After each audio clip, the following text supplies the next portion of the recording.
शांति। आज का बहुत सुंदर विषय है पुरुषार्थ में योग का महत्व एवं योग के लिए धारणाएं।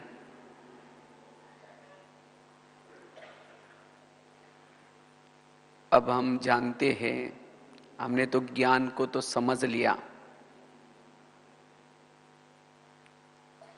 लेकिन ज्ञान समझने के बाद जो ज्ञान हम सुनते हैं उसको हमें अपने जीवन में धारण करना है। वो ज्ञान हमारे व्यवहार से दिखाई पड़े, इसके लिए चाहिए योग बल। क्योंकि योग से ही हमारा मनोबल मजबूत होता है, आत्मबल मजबूत होता है। अगर हमारे जीवन में ज्ञान है, समझ है, लेकिन अगर योग बल नहीं है तो ज्ञान होने के बावजूद भी हम प्रभु मिलन से वंचित रहेंगे।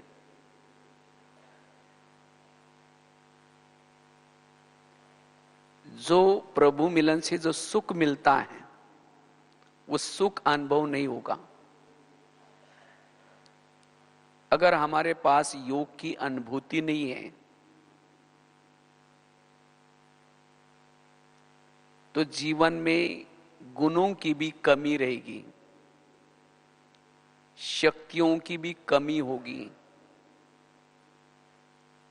और जिसके कारण जीवन में विभिन्न प्रकार की समस्या,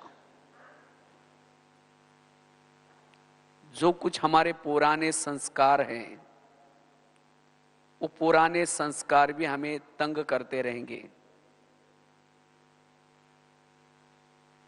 आपसी जो संस्कार है, आपसी संस्कारों में भी टकराव होता रहेगा। और जब हमारा ऐसा होता है तो हमारा टाइम वेस्ट हो जाता है। मन में निगेटिव विचार चलते रहेंगे, ये ऐसा क्यों होता है, ये मेरे साथ ऐसा क्यों करता है, जिसे अंतर्मुखता भी नहीं रहेगी, और जिसे वायुमंडल पावरफुल बनाने के बजाय और ही वायुमंडल को बिगाड़ने के निमित्त बन जाएंगे। एक दूसरे के अंदर कमी कमजोरी दिखाई पड़ेगी और फिर ऐसी आत्माओं से किनारा करते रहेंगे, उसे बात नहीं करेंगे, उसका परचिंतन प्रदर्शन करते रहेंगे। तो इस तरह से ब्राह्मण बनने के बाद, ज्ञान मिलने के बाद फिर भी जीवन में विभिन्न प्रकार की समस्या आती रहेंगी और उस समस्या में फेल होते रहेंगे। और इन सब का कारण क्या है? योग की कमी। तो अगर हम अपने जीवन की सभी समस्या का समाधान करना चाहते हैं, सभी प्रकार की समस्या का समाधान है योग बल, योग की अनुभूति।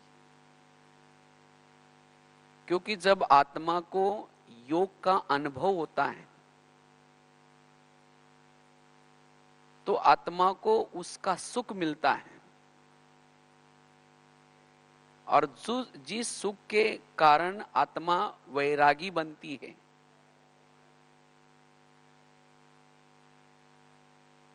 आत्मा की जन्म जन्मांतर की प्यास बुझ जाती है,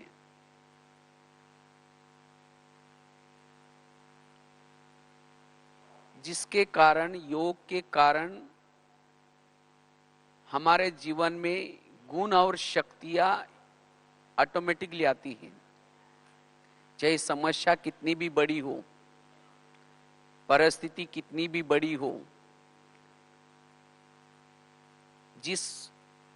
जिनके संबंध संपर्क में रहते हैं, उनके स्वभाव संस्कार कैसे भी हो, लेकिन अगर हमारे पास योग बल है, वो प्रभु मिलन से सुख लिया है, तो ऐसे परिस्थिति में हम एडजस्ट होकर के चलेंगे, उनसे किनारा नहीं करेंगे लेकिन एडजस्ट होंगे।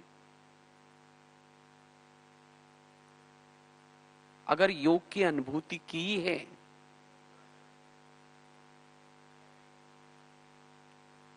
तो कोई भी प्रकार के स्वभाव और संस्कारों के वश भी नहीं होंगे।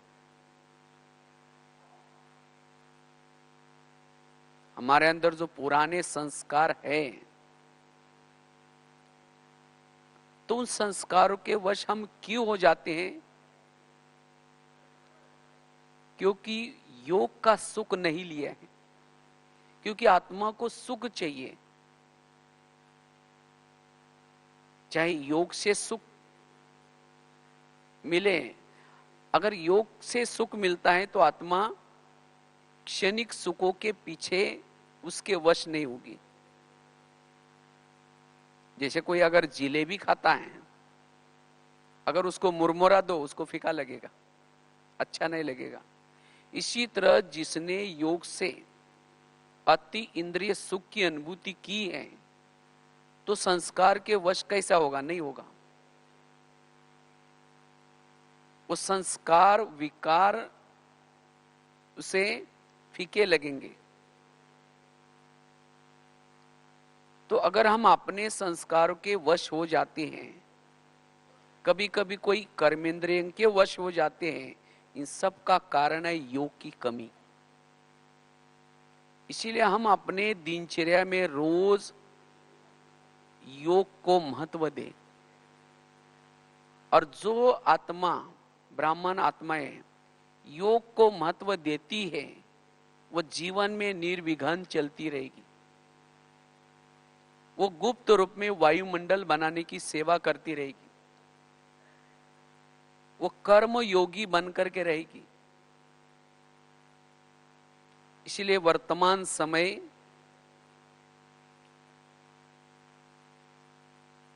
हमें अपने पुरुषार्थ में योग के ऊपर ध्यान रखना है। दिन प्रतिदिन समस्या आती रहेगी, बातें आती रहेंगी। बाबा ने कहा ना, बातें आएंगी लेकिन बाप को दो और सदा मुस्कुराते रहो।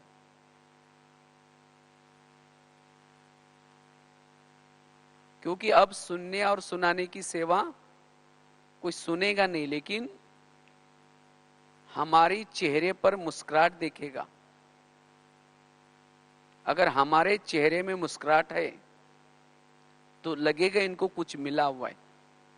लेकिन वो चेहरे की मुस्कुराहट तब रहेगी जब हमारे जीवन में कोई समस्या नहीं, कोई विघ्न नहीं, मन में कोई हलचल नहीं, वो प्रभु मिलन का अंदर से वो सुख मिल रहा है, तब जाकर के वो चेहरे पर मुस्कुराहट होगी।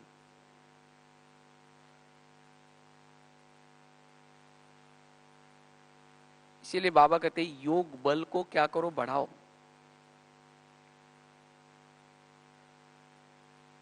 और योग से ही हम वायुमंडल को बहुत अच्छा बना सकते हैं, अपने वृत्ति को परिवर्तन कर सकते हैं।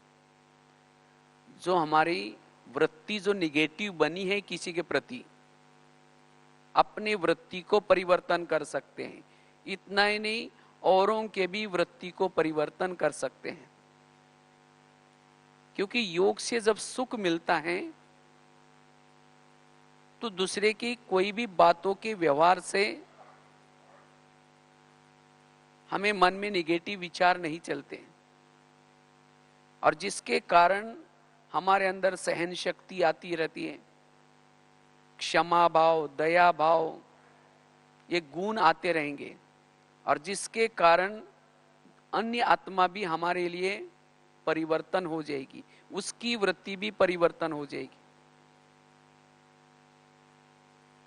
इसीलिए हमें योग बल को बढ़ाना है। और जितना हम योग बल बढ़ाते हैं, जैसे बाबा ने कहा ना वायुमंडल बनाओ, क्योंकि अब वायुमंडल को पावरफुल बनाने की सेवा करने की जरूरत है। लेकिन ये सेवा कौन कर सकता है? जिसके पास योग बल है। क्योंकि अभी महारथी, हम महारथी किसको कहते हैं? एक तो होता है सेवा के महारथी, दूसरा होता है ज्ञान सुनाने वाले महारथी, और तीसरा होता है मनसा सेवा वाले। अभी तो प्रत्यक्ष रूप में कौन है? जो सेवा के फील्ड में है, या फिर जो ज्ञान की अच्छी अच्छी क्लासेस कराते हैं। लेकिन आगे चल करके जो जिन्होंने ज्ञान लिया और उस ज्ञान को धारण कर जिन्होंने योग बल को बढ़ाया और उसी योग बल के द्वारा अन्य आत्माओं को गुप्त रूप में सहयोग दे रहे हैं, विश्व में वाइब्रेशन फैलाने का सेवा कर रहे हैं, सकाश दे रहे हैं, ऐसी आत्मा प्रत्यक्ष होंगी।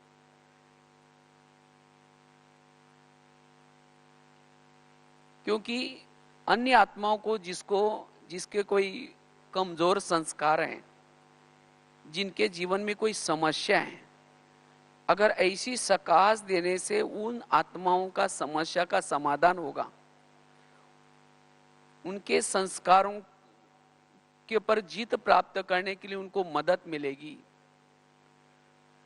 तो जिनको मदद मिलती है, जिससे मदद मिलती है, ऐसी आत्माओं को देखने के लिए वो आत्माएं तरसेंगी, उसको ढूंढेंगी।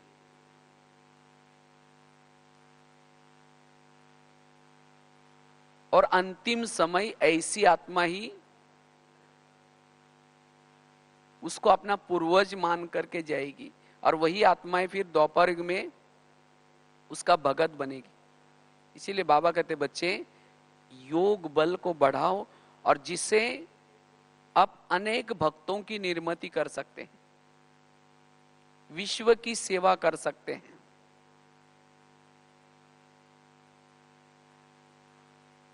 वाणी द्वारा सेवा तो हम लिमिट में कर सकते हैं, जो सामने है जो सुन सकते हैं। स्थूल सेवा भी हम लिमिट में कर सकते हैं, लेकिन मनसा के द्वारा अनेक आत्माओं की सेवा कर सकेंगे। प्रकृति के 5 तत्वों को भी परिवर्तन कर सकेंगे।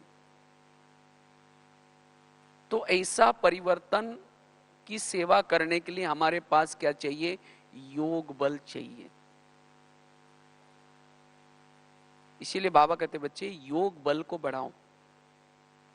योग के द्वारा ही हम अपने आप को वर्तमान समय जो हम साधन के पीछे जाते हैं, कभी कभी साधनों के अधीन हो जाते हैं, लेकिन उस साधनों के बीच में रहते हुए भी वो साधनों के वश न हो जाए, हमारी स्थिति स्वराज्य अधिकारी बन करके रहे। इसीलिए योग बल चाहिए। योग के द्वारा हमारी निरंतर आत्मिक स्मृति बनती है, निरंतर आत्मिक स्थिति रहती है, और जिसकी निरंतर आत्मिक स्थिति है, ऐसी आत्मा विकारों से, संस्कारों से सेप रह सकती है। अगर आत्मिक स्थिति नहीं है, देह का भान है, देह भान वालों के जीवन में समस्या ही समस्या होती। और देह भान का कारण क्या है? योग की कमी। इसीलिए हम अपने पुरुषार्थ में ज्यादा से ज्यादा योग को महत्व दें। समस्या का वर्णन करने के बजाय, विघ्नों का वर्णन करने के बजाय, संकल्प विकल्प चलाने के बजाय योग बल को बढ़ाएं। योग वर्णन करने से, चिंतन करने से निगेटिव वायुमंडल फैलेगा। लेकिन अगर हम अपने आप को साइलेंस करके अगर योग युक्त रहेंगे, उस समस्या का समाधान निकलेगा। इसीलिए हमें पुरुषार्थ में योग को बढ़ाना है। योग के द्वारा ही हम जो कुछ ज्ञान सुनते हैं उसकी धारणाएं होंगी। योग के द्वारा हम ज्ञान के भी गहराई में जा सकते हैं। जितना हमारे पास योग बल है, उतना हमारा मनन चिंतन चलता रहेगा। अगर योग बल की कमी है तो हमारा मनन चिंतन भी नहीं चलेगा। बुद्धि को जैसा ताला लग जाता है, जिसको बाबा कहते हैं ना, विचार सागर मंथन करो। क्योंकि विचार सागर मंथन करने के लिए अंतर्मुखता चाहिए, एकाग्रता चाहिए, और वो एकाग्रता अंतर्मुखता आएगी योग के द्वारा।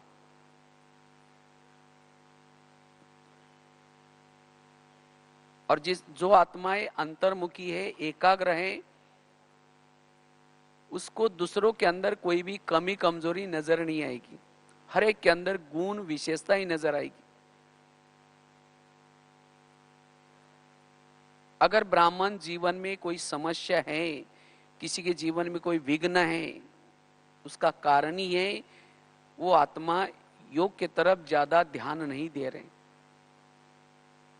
उसका योग का सब्जेक्ट कच्चा है। इसीलिए अगर हम ब्राह्मण जीवन की समस्या का समाधान करना है, निर्विघ्न स्थिति बनानी है, तो योग बल को क्या करना है? बढ़ाना है। तो हमारा योग बल बढ़ता जाए, यह योग का विषय हमारा अच्छा बने, उसके लिए कुछ बातों की धारणा जरूरी है। अगर हम चाहे योग बल को बढ़ाना है, योग की अनुभूति करनी है, वैसे तो सभी चाहते भी हैं कि हम योग की अनुभूति करें, लेकिन योग का अनुभव क्यों नहीं होता? योग में क्यों विघ्न आते हैं? उसका कारण है उसकी कुछ धारणाओं की कमी।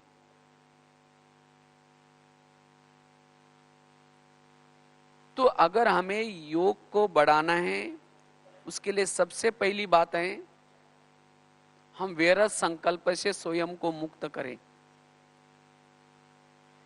अगर मन में निगेटिव विचार चलते हैं तो हम योग का अनुभव नहीं कर पाएंगे, क्योंकि योग और संकल्प इसका बहुत गहरा कनेक्शन है।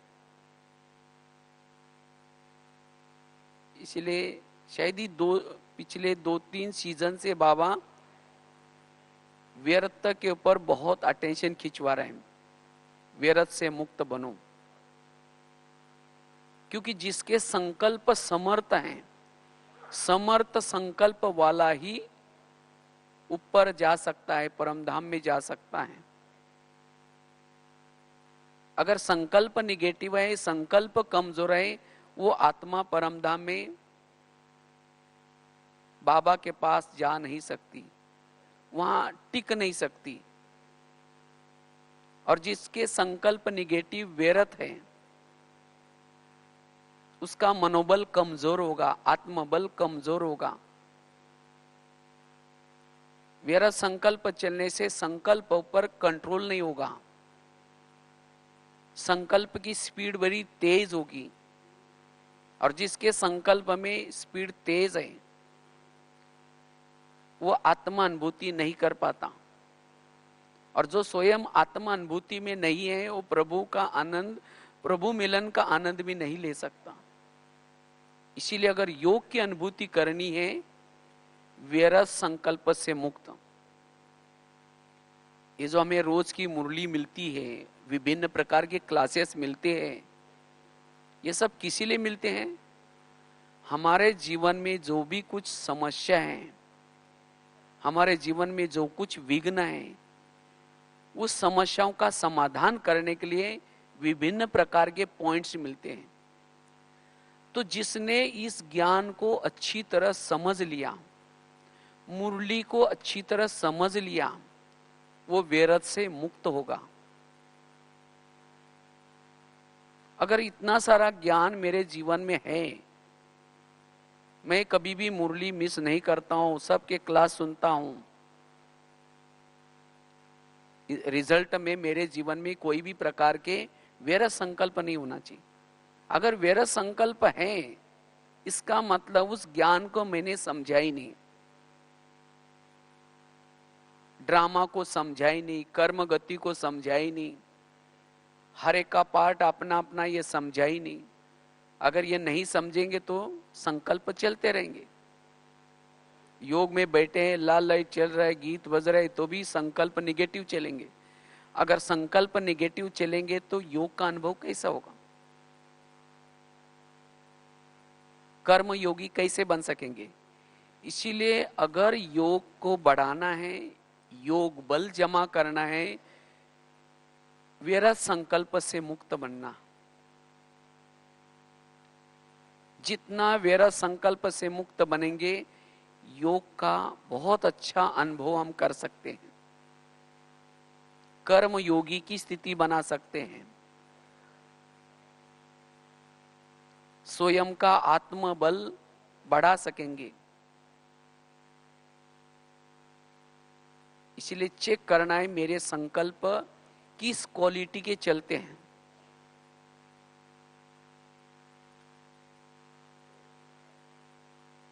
और संकल्प व्यर्थ से मुक्त बनने के लिए जैसे कहा, कर्मों की गुह्य गति का ज्ञान, क्योंकि मेरे संपर्क में जो भी कुछ लोग आते हैं, चाहे घर में, चाहे ऑफिस में, चाहे आसपास में, ये सब कौन है? पिछले जन्मों के हिसाब किताब को चुक्त करने वाले लोग हैं। कोई देने के लिए है, कोई मेरे से लेने के लिए है।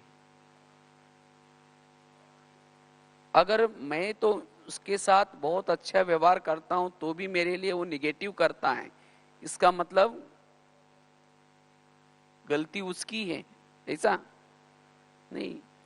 इसका मतलब जरूर मैंने भी कभी उसके साथ ऐसा किया होगा, क्योंकि टाली कभी एक हाथ से नहीं बजती, टाली के लिए कितना हाथ चाहिए?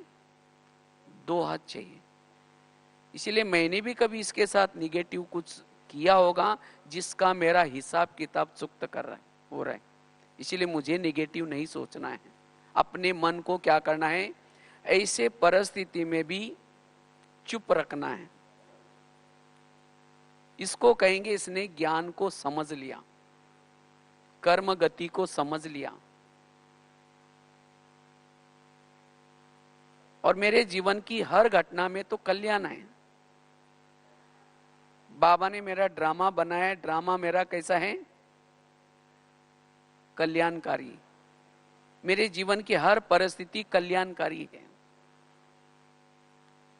तो जो भी कुछ परिस्थितियां मेरे जीवन में आती है, इससे भी मेरा कल्याण ही होगा। आज तक मेरे जीवन में जो समस्या आई, विघ्न आए, परिस्थिति आई, लेकिन उन सभी परिस्थितियों ने, विघ्नों ने मेरा कल्याण ही किया ना कल्याण।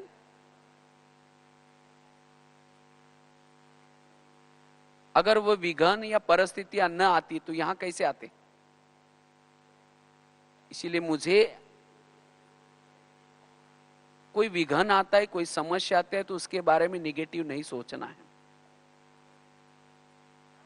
अगर निगेटिव सोचेंगे, व्यर्थ संकल्प करेंगे,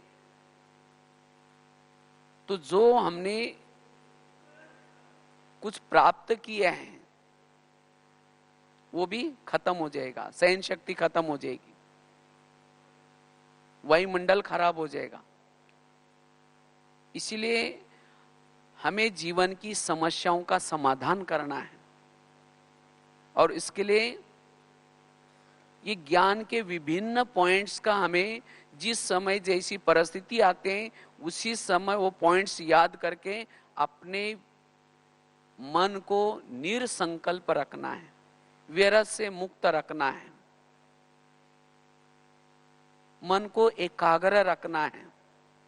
और ऐसा जिसका मन सारा दिन एकाग्र रहता है, अंतर्मुखी रहता है, वही वायुमंडल को अच्छा बना सकता है, वही कर्म योगी की स्थिति में रह सकता है, वही अंतर्मुक्ता को बना करके रख सकता है।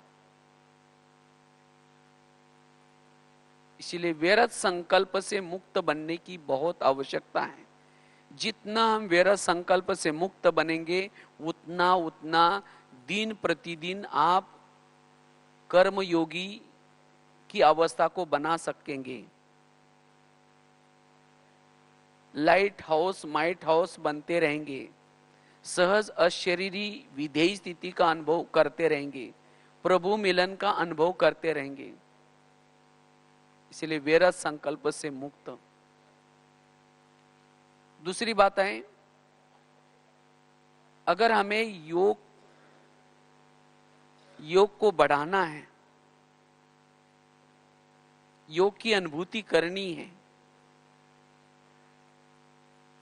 उसके लिए श्रीमत का पालन, जितना हम अपने पुरुषार्थ में श्रीमत का पालन करते हैं, उतना हम योग बल को बढ़ा सकेंगे।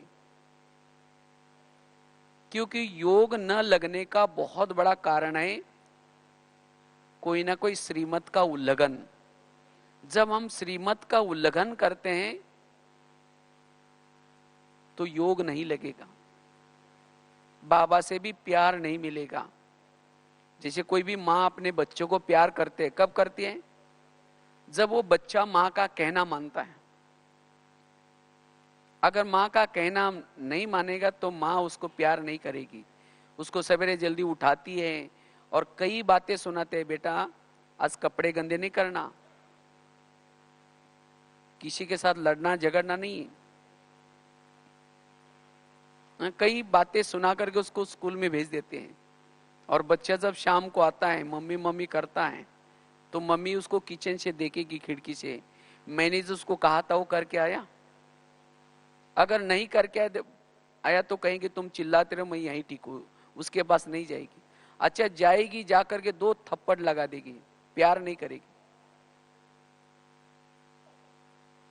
तो उस बच्चे को प्यार कब मिलेगा? जब वो बच्चा माँ का कहना मानेगा। अगर कहना मानेंगे तो जाएगी, उसको गोदी में बिठाएगी, खिलाएगी, प्यार करेगी। इसी तरह बाबा भी हमारी कौन है? मम्मी है। वो रोज सवेरे सवेरे हमें फरिश्ता का ड्रेस पहनाती है और हमें रोज मुरली के माध्यम से डायरेक्शन देते हैं।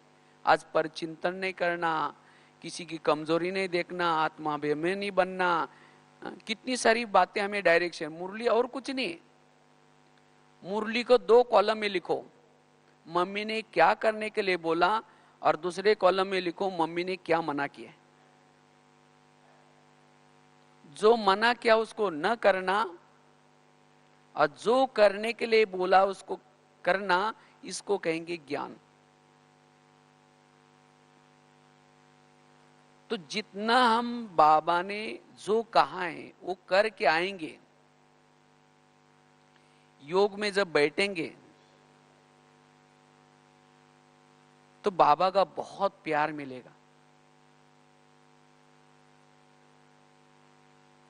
अगर हमने जो कहा वो किया नहीं और शाम को आकर ये योग में बैठेंगे, जैसे बच्चा कहता है मम्मी मम्मी, हम भी करते बाबा बाबा करते रहेंगे।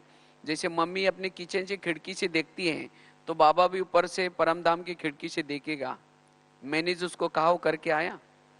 अगर नहीं करके आया बोलेगा तुम चिल्लाते रहे, मैं यही ठीक हूं। फिर तो आधा घंटा तो योग तो करते हैं लेकिन योग में प्यार नहीं मिला। अगर योग में बाबा का प्यार नहीं मिलता, इसका मतलब जरूर मेरे से कुछ गलतियां हो रही, मेरे से श्रीमत का उल्लंघन हो रहा है। तो जितना श्रीमत पर चलेंगे उतना हमें बाबा का प्यार मिलेगा, उतना हमारा योग ऑटोमेटिकली लगेगा। क्योंकि श्रीमत में चलने से आत्मा को बल मिलता है, श्रीमत प्रमाण चलने से व्यर्थ संकल्प से मुक्त बन सकेंगे। श्रीमत हमें शक्ति देते हैं। जैसे श्रीमत अलग अलग प्रकार के श्रीमत है, रोज अमृत वेला उठ करके योग लगाना, रोज की मुरली सुनना, खान पान का श्रीमत, एक दूसरे के साथ कैसे व्यवहार करना है उसका श्रीमत, कई श्रीमत हमारे लिए ब्राह्मणों के लिए है। तो जितना हम श्रीमत का पालन करेंगे उतना हम शक्तिशाली बनते जाएंगे। लेकिन आजकल कई ब्राह्मण क्या करते हैं, श्रीमत में मनमत मिक्स कर लेते हैं। अगर श्रीमत में मनमत मिक्स करेंगे तो फिर योग की अनुभूति नहीं होगी, उसे विकर्म बनते जाएंगे। हमें तो 63 जन्मों से मनमत प्रमाण चले, परमत प्रमाण चले, और जिसके कारण अनेक जन्मों से बोझ बना हुआ है। उसी बोझ को ही अभी क्या करना है, उतारना है। उसके बजाय अगर ब्राह्मण बनने के बाद फिर भी हम श्रीमत का उल्लंघन करते रहेंगे, कोई ना कोई बहाना बता करके, कोई ना कोई बात बता करके, तो विकर्म का बोझ कम होने के बजाय और क्या हो जाएगा, बढ़ता जाएगा। अगर विकर्म का बोझ बढ़ेगा तो योग की अनुभूति कैसी होगी। इसीलिए कई भाई बहनें कहते हैं कि जब हम ज्ञान में आए थे तो हमारा बहुत अच्छा योग लगता था, हमें बहुत अच्छा अनुभव होता था, लेकिन अब पता नहीं क्या हो गया है। पता नहीं हम इतना दिन से ज्ञान में चल रहे, लेकिन पता नहीं और ही विघन आ रहे, और ही हमारी खुशी गायब हो रहे। इसका कारण है जरूर कहीं ना कहीं मेरे से श्रीमत का उल्लंघन हो रहा है। इसीलिए जितना हम श्रीमत प्रमाण चलते रहेंगे उतना हम योग का अनुभव कर सकेंगे, अपने आप को शक्तिशाली बना सकेंगे। कुछ भी हो जाए मुझे श्रीमत का पालन करना है। अगर हमारी खुद के अंदर दृढ़ता है, बाबा कहते ना हिम्मत रखो मदद फिर बाबा देगा, तो मुझे कोई भी प्रकार का श्रीमत पालन करने के लिए क्या करना, हिम्मत रखनी है, फिर बाबा मदद करेगा। तो श्रीमत के द्वारा ही हम योग बल को बढ़ा सकेंगे। तीसरी चीज है, अगर हमें योग की अनुभूति करनी है उसके लिए योग को भी हमें समझने की जरूरत है। योग को यथार्थ समझना है। अगर योग करते समय हम योग को यथार्थ समझेंगे नहीं तो फिर योग लगेगा कैसा, योग बल कैसा बढ़ेगा। अगर मेरे पास ही योग बल नहीं है तो वायुमंडल को बनाने की हम सेवा कैसे कर सकेंगे। इसीलिए योग को हमें क्या करना, यथार्थ समझना है। यथार्थ योग, यथार्थ योग अर्थात जिसको बाबा कहते हैं विधि पूर्वक योग। जब विधि से करेंगे तब ही सिद्धि मिलेगी। अगर रोज हम नियम अनुसार योग में बैठ तो जाते हैं, अमृत वेला करते हैं, क्लास के पहले आकर के योग करते हैं, लेकिन तो भी अनुभव नहीं है। जैसे कल की भी बाबा की संडे की मुरली थी ना, अब अनुभव की क्या बनो, अथॉरिटी बनो। क्योंकि अनुभव वाली आत्मा कभी भी हलचल में नहीं आएगी।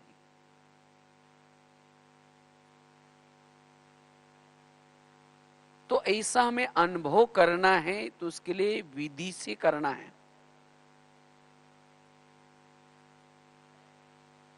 और योग की यथार्थ विधि है मन को समझना और बुद्धि को समझना।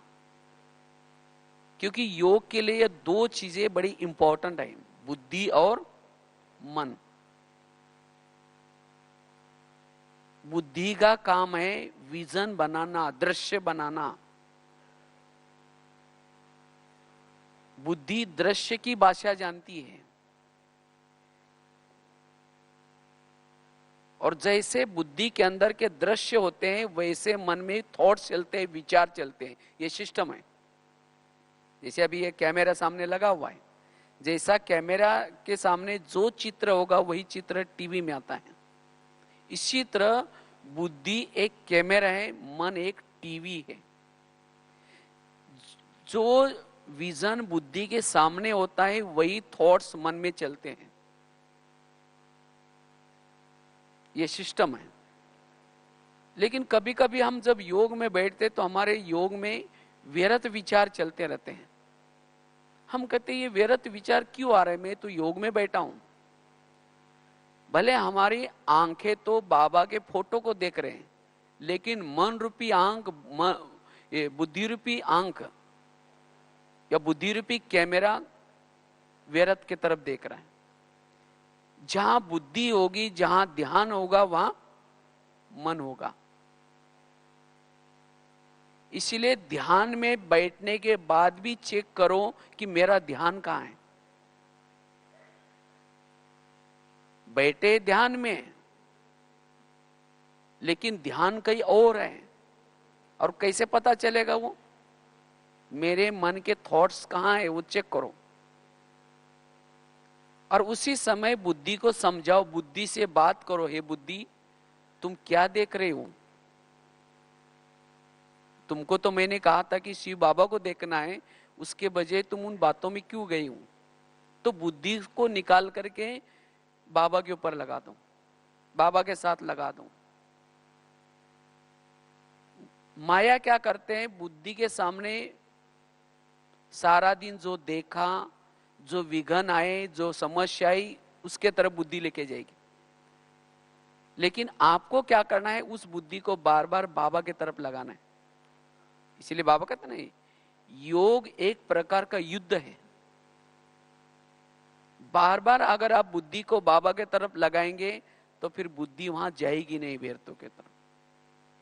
और जब बुद्धि बाबा के तरफ जाएगी, वो विजन बनाएगी, तो ऑटोमेटिकली मन के भी विचार पॉजिटिव चलेंगे, शक्तिशाली चलेंगे, और जिससे फिर आपको अनुभव होगा।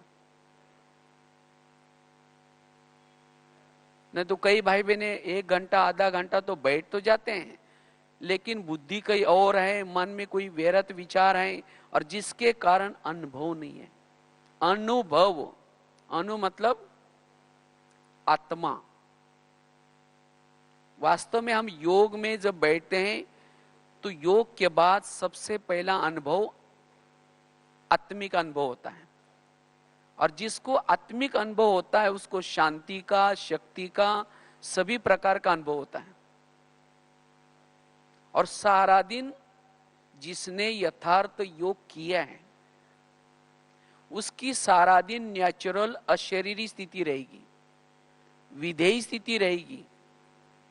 और जिसकी सारा दिन ऐसी नेचुरल अशरीरी स्थिति है, विधेयी स्थिति है, ऐसी आत्मा वायुमंडल को बना सकेगी। अगर ऐसी आत्मा के सामने कोई विघन भी आए, कोई बातें भी आई, उस बातों का चिंतन, विघ्नों का चिंतन नहीं चलेगा। ऐसी नेचुरल स्थिति रहने से पुराने उसके संस्कार भी उसके ऊपर अटैक नहीं करेंगे। इसीलिए हमें यथार्थ योग करना है।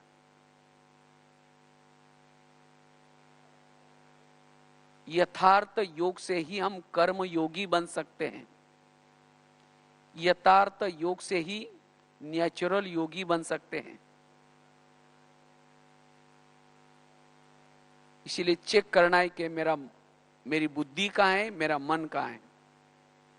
इसलिए अपने आप से बातें करो, अपने आप से अर्थात अपने बुद्धि से बातें करो। जब आप योग लगाने के लिए आ रहे हैं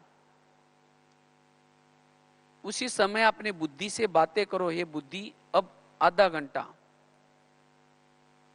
हमें उस प्रभु के पास जाना है जिसके पास जाने के लिए कितने लोग युगों युगों से तड़प रहे, तरस रहे। और हे बुद्धि तुमको वहां आधा घंटे का चांस मिलेगा, लेकिन हे बुद्धि उसी समय तुम कहीं भी इधर उधर नहीं जाना। देखो ये प्रभु के पास जाने से कितना तुम्हें सुख मिलेगा, कितनी शक्ति मिलेगी। तो इसी तरह अपने आप को तैयार करके आकर के यहां बैठना है और बैठने के बाद बुद्धि रूपी कैमरा पहले सेट कर दो। कहाँ जाना है? अव्यक्त वतन में जाना है तो अव्यक्त वतन के दृश्य देखना शुरू करो। वो अव्यक्त वतन का दृश्य, और वहां ब्रह्मा बाबा अव्यक्त रूप में है, और ब्रह्मा बाबा के तन में शिव बाबा, मैं उसको देख रहा हूं। उसको देखते देखते लगन में मगन हो जाओ। लगन में मगन होते होते परमधाम का वो दृश्य। तो इसी तरह बुद्धि वो दृश्य देखे, और तब जाकर के मन टिका रहेगा। परमधाम में जाकर के फिर वो शक्ति पावर लेकर के फिर आप अलग अलग जगह पर जाकर के मनसा सेवा भी कर सकेंगे। तो जब तक बुद्धि के सामने दृश्य नहीं है तब तक योग का अनुभव नहीं कर पाएंगे। तो हमें यथार्थ योग लगाना है। यथार्थ योग से यथार्थ प्राप्ति होगी। तो 3 बातें बताई। अगर योग का अनुभव करना है तो पहली बात बताई, व्यर्थ संकल्प से स्वयं को क्या करना है? मुक्त करना है। और इसके लिए विभिन्न प्रकार के ज्ञान के पॉइंट्स आपके बुद्धि में जरूरी है। जितना आत्मा नॉलेजफुल उतना व्यर्थों से मुक्त। अगर इतना सारा ज्ञान आपके पास है तो भी संकल्प व्यर्थ खत्म नहीं हुए, इसका मतलब आपको ज्ञान की स्टडी करनी पड़ेगी, ज्ञान का अध्ययन करना पड़ेगा। रोज थोड़ा सा टाइम निकाल करके ज्ञान या मुरली को दोबारा रिवाइज करना पड़ेगा, तब उस व्यर्थों से मुक्त बनेंगे, योग युक्त स्थिति रहेगी। दूसरी बात बताई, श्रीमत का पालन। हमें हर पल बाबा ने सब पूरा बताया कि कैसे बोलना है, कैसे देखना है, कैसे चलना है, सोचना क्या है। हर पल हमारे लिए नियम बने हैं। उस नियम प्रमाण जितना हम रखते हैं उतना योग लग जाएगा। अगर नियम को तोड़ेंगे तो योग का अनुभव नहीं कर पाएंगे। तीसरी बात बताई, यथार्थ योग। मन को समझना, बुद्धि को समझना। चौथी चीज है, अगर हमें योग का अनुभव करना है, इसके लिए पर चिंतन पर दर्शन से मुक्त। क्योंकि पर चिंतन पर दर्शन अंतर्मुक्ता भंग करती है। जिसके मन के अंदर किसी के बारे में पर चिंतन चलता है या पर दर्शन चलता है, ऐसी आत्मा अंतर्मुखी नहीं बन सकती। और योग के लिए फाउंडेशन है अंतर्मुक्ता।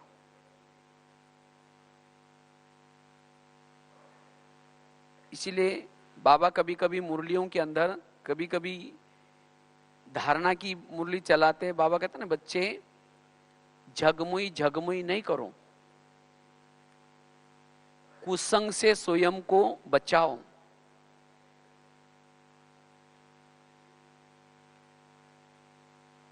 तो ये बाबा ऐसी बातें क्यों कहते हैं? क्यों? कुसंग, अगर कोई आकर के किसी बहनों के बारे में, कोई यज्ञ के बारे में, कोई सेंटर के बारे में, कोई इधर उधर की अगर बातें आपको सुनाता है, अगर आप उस बातों को सुनने में इंटरेस्ट रखते हैं,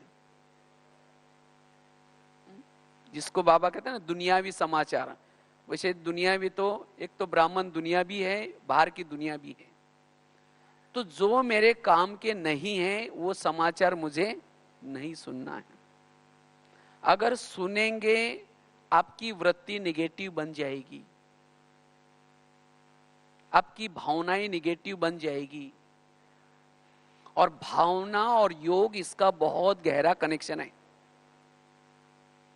जितनी आपकी भावना यज्ञ के लिए, सेंटर के लिए, भाई बहनों के लिए, जितनी भावना ऊंची उतना योग ऊंचा। इसीलिए कई कहते हैं ना, हम जब पहले यहां आए थे हमारा योग बड़ा अच्छा लगता था, लेकिन अब पता नहीं क्या हो गया। ये क्या हो गया, इसका कारण है परचिंतन परदर्शन। जब हम यहाँ आए थे तो हमारी मधुबन के लिए, सेंटर के लिए, भाई बहनों के लिए, हर एक के लिए भावना ऊंची थी, क्योंकि हम उनके गुण देखते थे।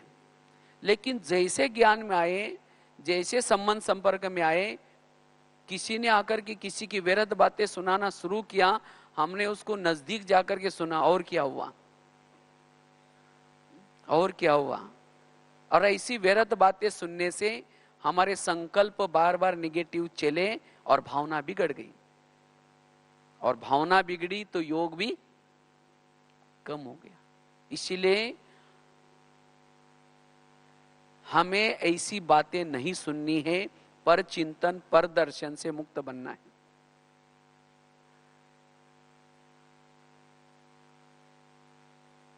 अगर किसी के घर में जाओ, उनके बच्चे भी बैठे और बाप भी बैठा है, बच्चों को जाकर के कहेंगे बच्चा ऐसा है वैसा है, उसकी बुराई करेंगे, और उसके पिताजी को जाकर के कहेंगे आप तो बहुत अच्छे, आप कितने अच्छे हैं, तो पिताजी क्या कहेगा, तुम पहले यहां से जाओ बोले। क्योंकि हर माँ बाप को अपना बच्चा प्यारा लगता है। बच्चा लूला हो, लंगड़ा हो, कैसा भी हो, माँ बाप को प्यारा लगता है। इसी तरह सारी दुनिया के जितने भी लोग हैं, किसके बच्चे हैं, बाबा के बच्चे। अगर ऐसी बच्चों की हम ग्लानि करेंगे, ये ऐसा है, ये ऐसा है, और बाबा के पास जाकर के कहेंगे योग में मीठे बाबा, प्यारे बाबा, आप शांति के साथ, बाबा कहेंगे तुम पहले यहां से जाओ। और फिर कहते योग लगता ही नहीं, बाबा प्यार करता ही नहीं। क्यों? जिसको बाबा कहते हैं मीठे बच्चे, हम कहते हैं इसको कोई अक्ल ही नहीं है, ये ऐसा करता है, ये करता है। तो इसीलिए हमें किसी का भी पर चिंतन नहीं करना है। पर चिंतन वाला योग का अनुभव नहीं कर सकता। हर एक की विशेषता देखनी है, गुण देखना है। बाबा ने उस आत्मा के अंदर जो गुण है, उस गुण, कौन से गुण को देख करके बाबा ने उसको चॉइस किया है, वो गुण हमें भी देखना है। तो योग न लगने का, वियोग में विघ्न आने का यह बहुत बड़ा कारण है पर चिंतन या पर दर्शन।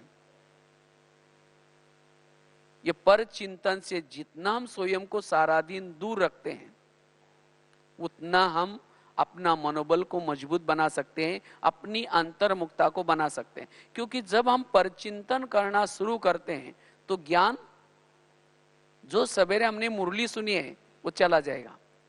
इसीलिए आज तो कई कई भाई बहन कहते हैं पता नहीं हम ज्ञान तो सुनते हैं लेकिन शाम तक कुछ भी याद नहीं रहता। क्यों याद नहीं रहता? पर चिंतन पर दर्शन। हाँ, सरस्वती माँ किस पंछी के ऊपर बैठी है? हंस के ऊपर बैठी। हंस अर्थात मोती चुगता है, गुण देखता है। तो अगर सारा दिन हमारी गुणग्राही दृष्टि है, तभी सरस्वती माँ अर्थात जो हम ज्ञान सुनते हैं हमारे बुद्धि में बैठेगा।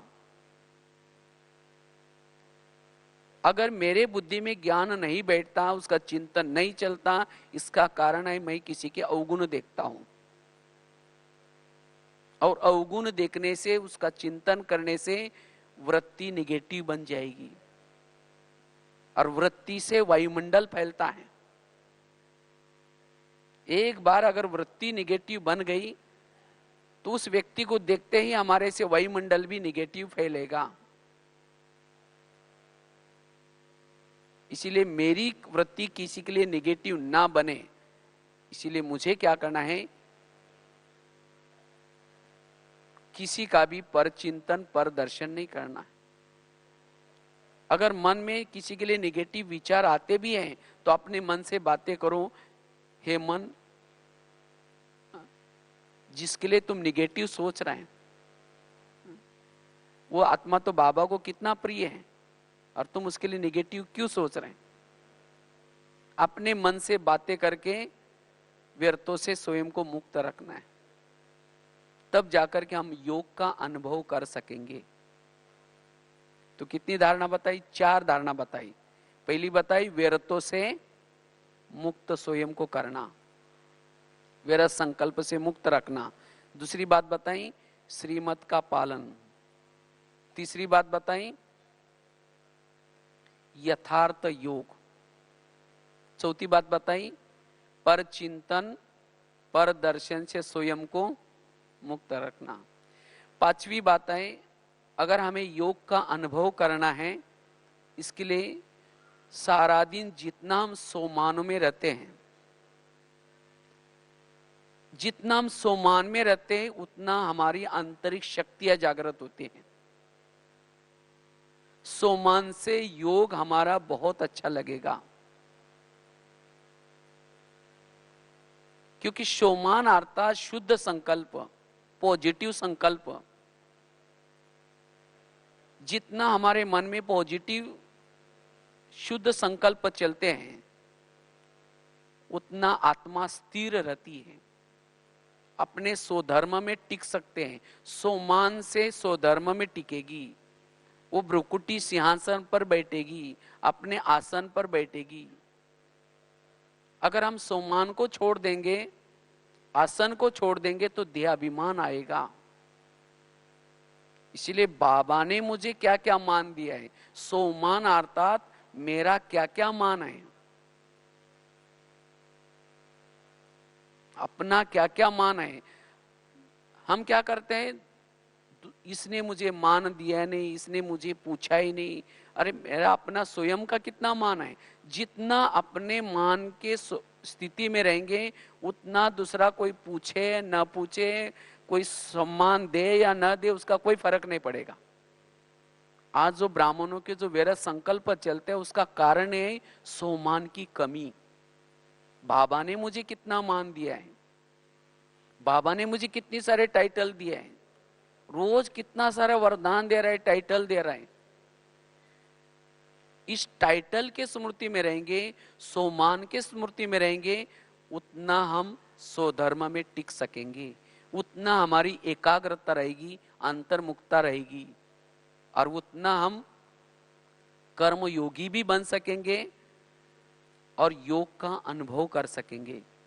तो योग का अनुभव करने के लिए बीच बीच में हम अपने सोमान की स्मृति देते रहें, या चाहे कोई ना कोई रोज एक ना एक सोमान स्मृति में रहे। जितना सोमान का हमारी स्मृति रहेगी उतना हम योग युक्त रह सकेंगे। और सोमानों से हमारे अंदर जो विकारों की बीमारी लगी है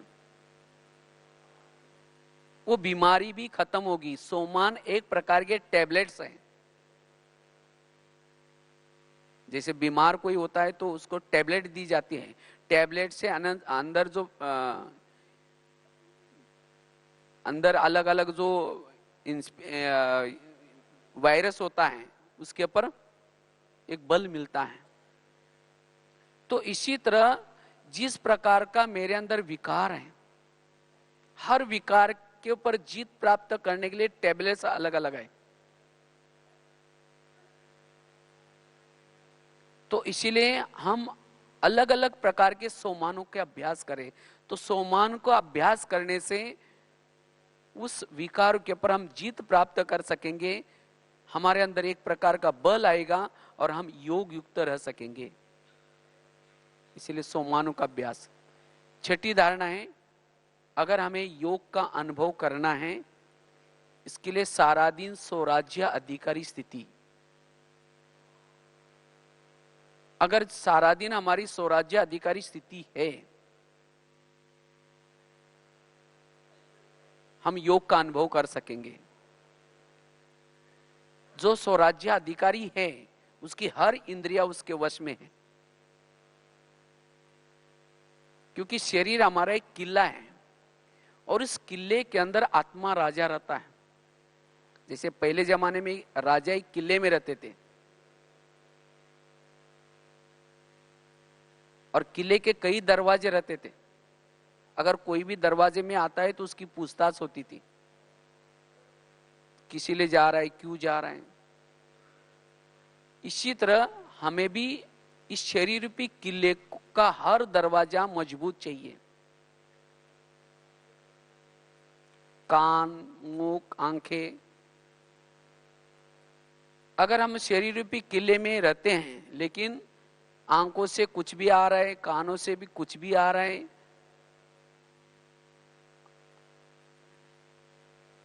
मन से कुछ भी आ रहा है, तो आत्मा स्वराज्य अधिकारी स्थिति में नहीं रह सकेगी और जिसके कारण योग का अनुभव नहीं होगा। इसीलिए बाबा रोज कहते हैं ना, रोज अपना दरबार लगा दो और दरबार लगा करके एक एक कर्मेंद्र की चेकिंग करो, कौन सी कर्मेंद्रिय क्या क्या कर रहे हैं। और अगर कोई कर्मेंद्र आपका कहना नहीं मानती है, उसको क्या करो, सजा दो, शिक्षा दो।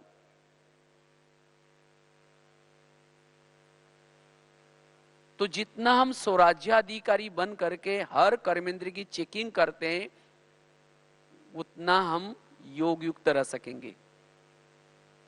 क्योंकि माया कहीं बाहर से नहीं आती, माया आते हैं अंदर से। जैसे कोई अगर बॉर्डर पर रहने वाला ही कोई दुश्मन से मिला हुआ है, उस देश की हालत क्या हो सकती है। इसी तरह अगर कोई घर का ही कोई भेदी बना है, घर की सारी बातें दूसरों को सुनाता है, वो घर की हालत क्या हो सकती है। इसी तरह अगर हमारे ही कर्मेंद्र हमको धोखा देते, मेरा अपना मन धोखा दे रहा है, मेरी अपनी बुद्धि मुझे धोखा दे रहे, मेरे अपने कान मुझे धोखा दे रहे, तो हम मायाजित कैसे बनेंगे। इसीलिए मायाजित बनने के लिए हमें क्या करना है, एक एक कर्मेंद्र को पर कंट्रोल रखना है। ऐसे सारा दिन जिसकी स्वराज्याधिकारी स्थिति है, वही आत्मा योग का अनुभव कर सकेंगी। नहीं तो सारा दिन कुछ भी देखेंगे, कुछ भी सुनेंगे और योग में बैठेंगे, उन बातों का ही चिंतन चलेगा, योग का चिंतन नहीं चलेगा। तो सारा दिन हमें स्वराज्य अधिकारी बन करके रहना है। रोज रात को सोने से पहले चेकिंग करनी है और कल के लिए फिर अटेंशन।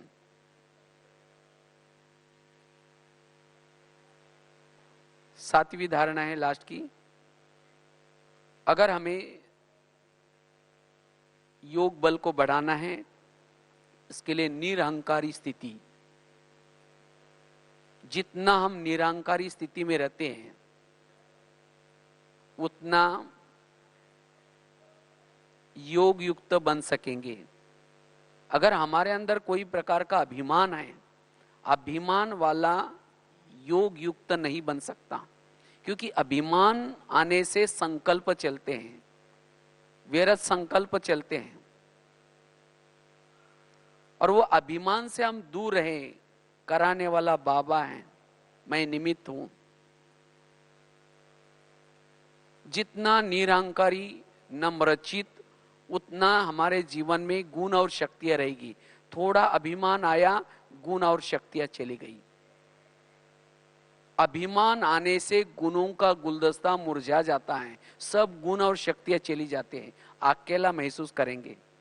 इसीलिए चाहे हम कितना भी सेवा करते रहे, हमारे जीवन में कितना भी सफलता मिलती रहे, लेकिन ये सफलता का देन है बाबा। बाबा मेरे से करा रहा है, मैं निमित्त हूं, करण करावरहार बाबा है। तो जितना हमारे अंदर ये निरहंकारी स्थिति रहेगी, उतना हम व्यर्थ से मुक्त होकर के एकाग्र बन सकेंगे, योग युक्त रह सकेंगे। तो योग न लगने का कारण है, कभी कभी हमारे जीवन में कोई सफलता मिलती है, जितना हम आगे बढ़ते हैं उसके अंदर फिर कभी कभी अभिमान आने की संभावना है। अगर अभिमान आया तो योग से दूर रहेंगे, क्योंकि अभिमान वाला करता बहुत है, लेकिन संकल्प नेगेटिव, और उसके कारण कभी कभी हम व्यर्थों में चले जाते हैं। इसीलिए अगर योग युक्त स्थिति बनानी है, निरहंकारी, और निरहंकारी बनने का आधार है निराकारी स्थिति।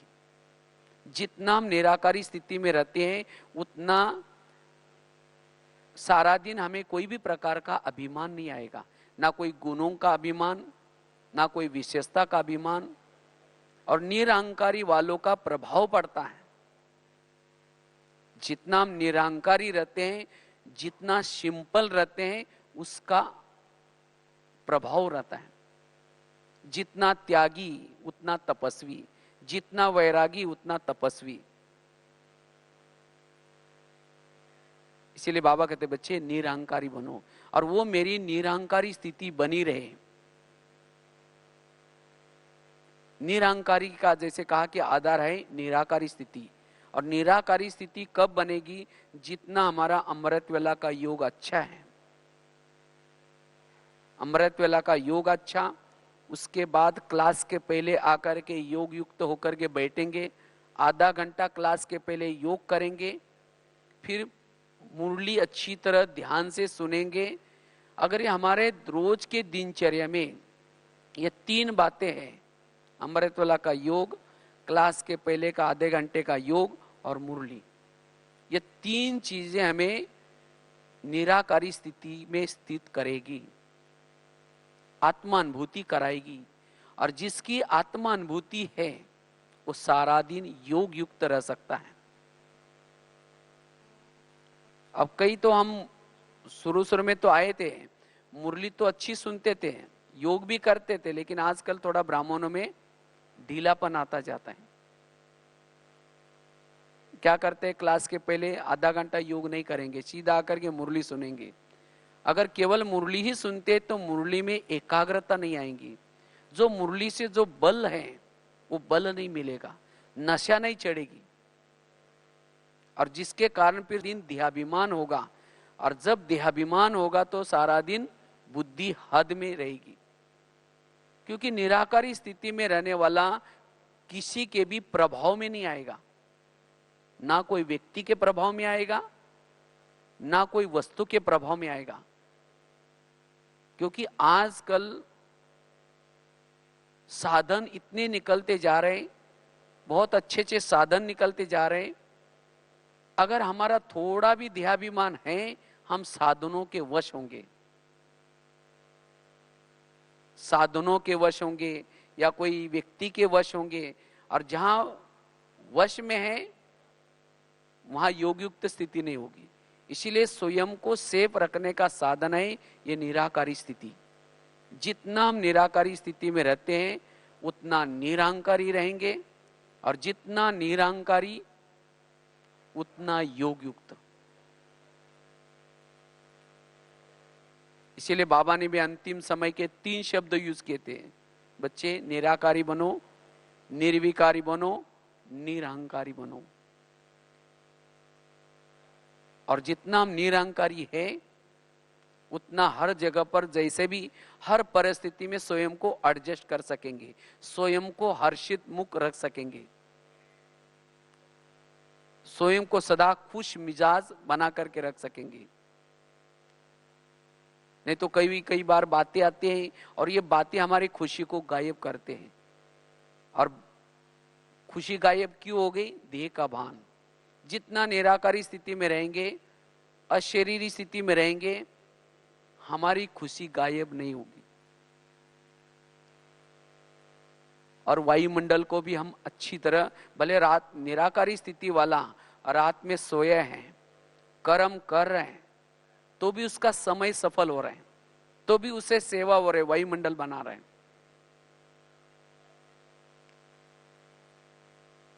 इसीलिए हमारी ऐसी निरंतर योगी की स्थिति रहे, निरंतर स्थिति रहे, क्योंकि भविष्य में समय आने वाला है। तो भविष्य में चाहे विकारों का भी प्रकोप बढ़ता ही जाएगा, विघ्नों का भी प्रकोप बढ़ता ही जाएगा। तो ऐसे परिस्थिति में स्वयं को अचल अडोल बनाने के लिए हमें क्या करना है? योग बल को बढ़ाना है। और जितना हमारा योग बल बढ़ता जाएगा उतना हमारे अंदर लाइट हाउस, माइट हाउस स्थिति, बाप समान जो बाबा के जो गुण हैं वो गुण हमारे जीवन में दिखाई पड़ेंगे।